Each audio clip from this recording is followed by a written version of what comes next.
It is amazing how many people think that the crimes of Hitler and Pol Pot and Mao were the result of atheism.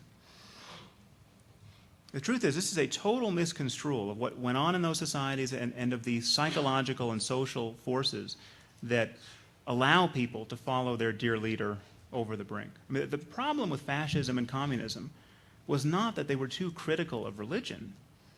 The problem is they're too much like religions. I mean, these are utterly dogmatic systems of thought.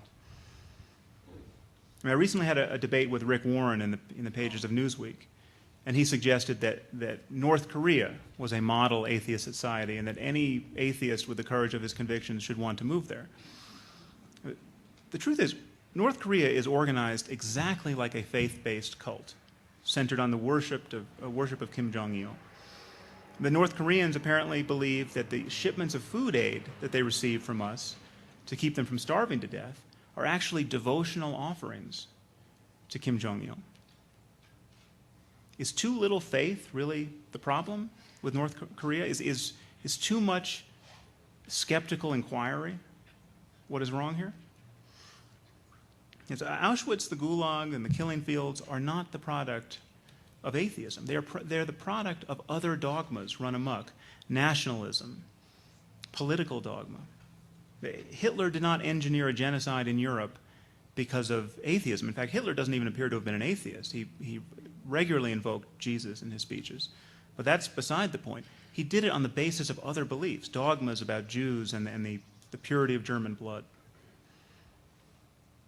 The history of Muslim jihad, however, does have something to do with Islam. The atrocities of September 11th did have something to do with what 19 men believed about martyrdom and paradise. The fact that we're not funding stem cell research at the federal level does have something to do with what Christians believe about conception and the human soul. It's important to focus on the specific consequences of specific ideas. So I want to make it very clear that I am not holding religion responsible for every bad thing that a religious person has done in human history, to be balanced against all the bad things that atheists have done. I'm only holding religion responsible for what people do and will continue to do explicitly for religious reasons.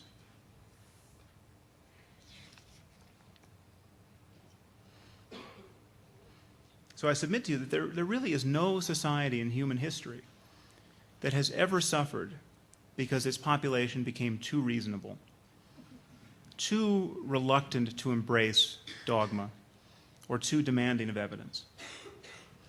So in conclusion, let me say that I think civilization in the 21st century is passing through a bottleneck of sorts, formed on the one side by 21st century destructive technology, and on the other by Iron Age superstition. And we will either pass through this bottleneck, more or less intact, more or less painfully, or we'll destroy ourselves. Now, perhaps this fear sounds grandiose to some of you, but the truth is that civilizations can end. In fact, every civilization in human history virtually has ended. Over and over again in history, some unlucky generation has had to witness the ruination of everything they and their ancestors had worked hard to build. We are part of history. There is no guarantee that things can't go spectacularly wrong for us. In fact, it's an article of faith in many religious communities that things will go spectacularly wrong, and that this is a good thing. 79% of Americans think that Jesus is going to come down out of the clouds and rectify all of our problems with his magic powers at some point in history. 20% of Americans claim to be certain that it will happen in their lifetime. This is precisely the sort of thinking we do not need. And I think it should be rather obvious that prophecies about the end of the world could well be self-fulfilling. So in the uniqueness of our circumstance with respect to the growth of technology, I think also shouldn't be ignored. I mean, not only is technology growing, but the rate at which technology is growing is also growing. I mean, futurists like Ray Kurzweil have said that the rate is doubling every 10 years. So that if you look at the rate at which technology was growing in the year 2000 as your metric, the 20th century represents something like 20 years of change. Now we're in the process of making another 20 years of change in about 14 years, and then 7, and then 3.5. If this trend continues, the 21st century won't represent 100 years of technological change, but 20,000 years.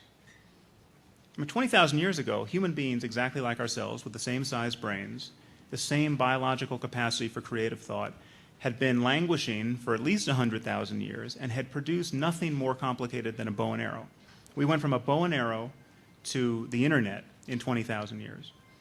Imagine seeing this much change in a single century. And let's be utterly conservative. Let's just say we're going to have as much change in this century as we did last century. Even this is sobering when you recognize who is going to have access to this kind of technology. I mean, just look at how the internet has facilitated the global jihadist movement among Muslims. Look how difficult it is proving to stop the proliferation of nuclear weapons.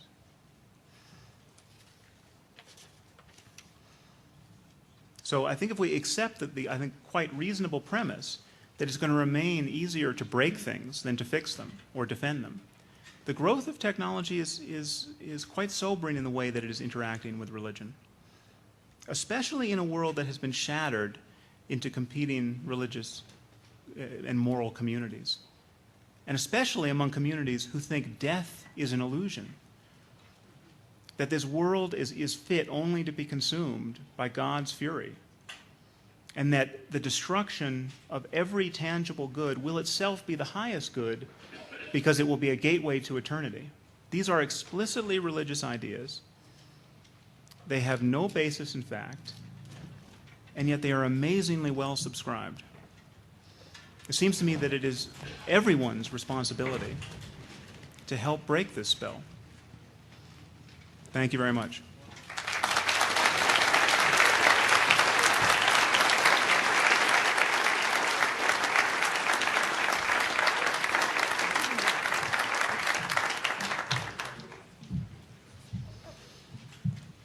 Oh, hello. In your arguments, you use mostly reason and the brain to argue against religion and the Bible. The ancient philosopher Blaise Pascal wrote in his Pensées, "The heart has reason in which reason does not know. We know this in countless ways." What would you say to people who try to lead a good and just life by through their religion and by following what is in their hearts, rather than following the literal sayings of the Bible and following reasoning? Yeah, well, I certainly don't mean to diminish experience that has nothing to do with coming to a rational understanding of the way the world works. I mean, much of our experience is not a matter of reason. It's not a matter of belief even, and some of the most important aspects of our experience aren't. So experiencing love and devotion and awe, I mean, these are features of our subjectivity that I think are extraordinarily valuable. The important thing to recognize is that if you think the only real container, the only viable container for those experiences is your denominational church, is the language of your ancestors, you know, if you're still committed to being a Christian or a Muslim or a Jew, I think you are tacitly supporting the religious divisions in our world. I mean, you are giving cover, I think, quite explicitly to all of the people who take their holy books far more seriously. I mean, I can't tell you how much time I and other people have spent having to fight the battle against the liberals and moderate Christians and Jews and Muslims who will insist upon the viability of these denominations and of raising their children to think that they're Christians and Muslims and Jews, and who will never admit that any of the extremist behavior going on in the name of their faith has anything to do with religion. And so there's no question in my mind that it provides a kind of friction in our discourse where we really can't call a spade and say, okay, this is much of the Bible and the Quran is just life-destroying gibberish, and we just have to acknowledge this and cease to take these books seriously. Okay, Thank you. Yeah.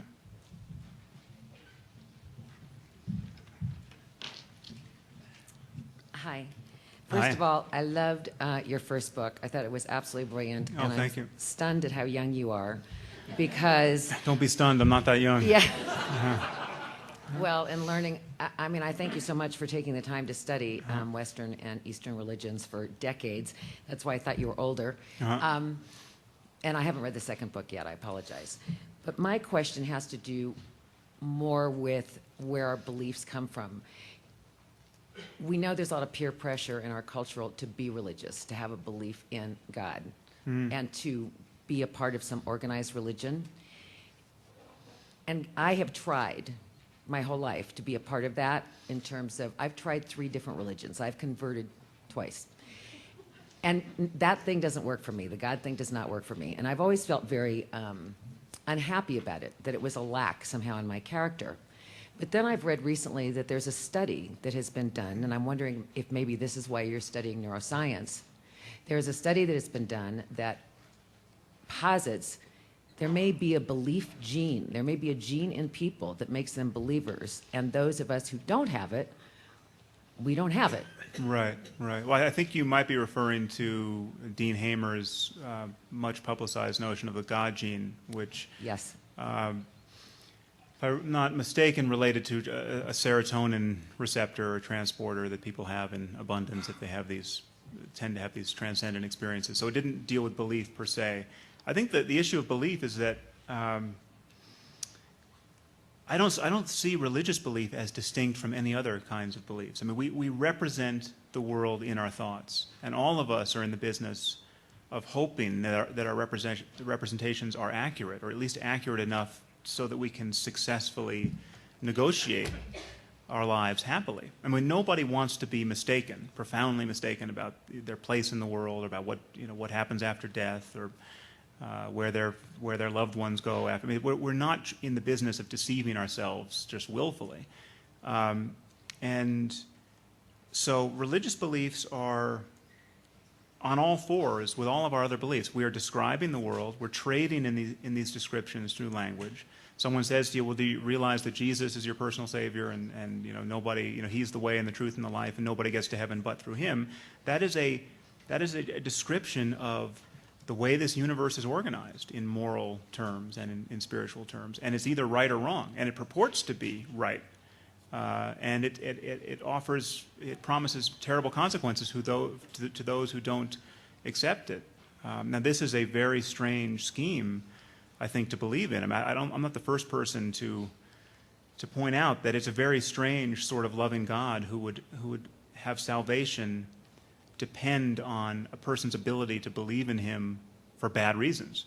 I mean, it's a weird scenario, but it's a scenario that is many people find emotionally consoling. And there's another aspect here is that reason and belief are not easily separated from emotion. I mean, our rational lives are deeply entangled with our emotional lives, and we feel emotional responses to things we find to be unreasonable. I mean, I happen to think that doubt is on a continuum with disgust and other psychological rejection states. And so when we doubt a proposition, we are having an emotional response to it.